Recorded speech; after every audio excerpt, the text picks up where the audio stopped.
20 million cans sold, one bold promise. Spray, walk away, stains vanish. No scrubbing, no bending, no effort. Wine spills, pet accidents, mystery stains from 2014. This foam claims it eats them all. Sounds perfect, right? That's exactly why I looked into it. Before we continue, quick disclaimer. This video is for educational and awareness purposes only. I'm not selling this product, I'm not sponsored. I'm exposing it so you don't get misled. Now back to the claim. The ads show you spraying a carpet, leaving the room, and coming back to a spotless floor, like magic happened while you were gone.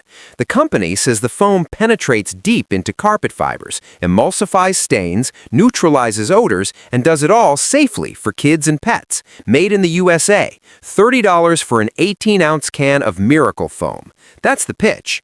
But marketing and reality are rarely the same thing. Once you dig into real-world use, the story splits in half. Some users report insane results. 9-year-old carpets looking brand new, nail polish stains disappearing after months, rust marks erased that even professional carpet machines couldn't touch. These aren't small wins. These are miracle-level outcomes. But then there's the other universe. People complain about sticky residue that attracts more dirt, a chemical smell that forces windows open, and stains that barely fade at all. Fresh red wine, partial removal. Heavy traffic stains, completely ignored. Same product, same instructions, totally different outcomes.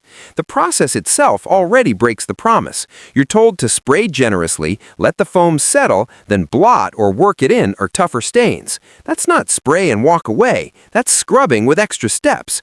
Ingredient-wise, it's mostly water and a basic solvent, no enzymes like other cleaners use to actually break down organic stains.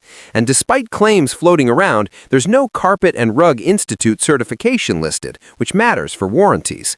Then there's the cost. Depending where you buy it, you're paying $20 to $40 per can, and some stains reportedly eat an entire container. At that point, you could have hired a professional cleaner for less. Independent testing is scarce, inconsistent, or unfinished, which matches the overall pattern here. Unpredictable performance with no reliable logic behind it. Bullshot isn't a scam, but it's not magic either. It's a basic surfactant foam dressed up with aggressive marketing. Some people get miracles, others get sticky carpets and regret. The spray and walk promise is fiction. Expect effort, expect smell, and expect a gamble. If you want consistency, enzyme cleaners or professional services are safer bets. My goal is simple: help you avoid wasting money on hype that evaporates faster than the foam itself. Keep questioning everything, stay sharp, and I'll see you in the next investigation where we separate what's actually worth your money from expensive garbage with good marketing.